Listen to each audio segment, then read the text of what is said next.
Friends, நாங்கள் திருவனந்தபுரத்துலேருந்து நேராக நாகர்கோவில் வந்துவிட்டோம். நைட்டு 9 மணி ஆச்சு. ஹாஸ்பிட்டல்லேருந்து டிஸ்சார்ஜ் ஆகிட்டு வந்துவிட்டோம். நேராக வந்து ஆரியபவன் ஹோட்டல் போயிட்டோம். நாகர்கோவில் இருக்கிறது. எல்லாருக்குமே பசி. 2 நாளாக கேரளா ஃபுட் வேறு எங்களுக்கு பிடிக்கல. அதனால் எங்களுக்கு பிடிச்சமான இட்லி ஆர்டர் பண்ணோம். அன்றைக்கி வந்து ஹைலைட்டாக வந்து பொடி கொடுத்துருந்தாங்க, இட்லி பொடி. ரொம்ப சூப்பராக இருந்தது. எனக்கும் பிரியாவுக்கும் நாக்குக்கு நல்லா இருந்தது. அதை தான் சாப்பிட்டோம். அப்புறம் நித்யாவுக்கு வந்து தோசை கேட்டிருந்தா. அவளுக்கு தோசை ஆர்டர் பண்ணியாச்சு.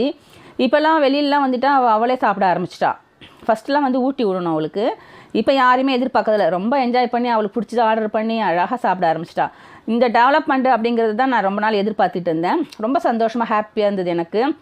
ரசித்து ருசி சாப்பிடும்போது தான் அந்த சாப்பாட்டோடைய ஹெல்த்தே நல்லா அதிக அளவு கிடைக்கும்னு சொல்லுவாங்க. அந்த மாதிரி தான் அங்கே தேங்காய் சட்னி, க்ரீன் சட்னி, அப்புறம் ரெட் சட்னி எல்லாமே சூப்பராக இருந்தது.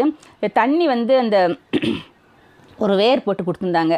சூப்பராக இருந்தது. ஹாட் வாட்டர் குடிச்சிட்டு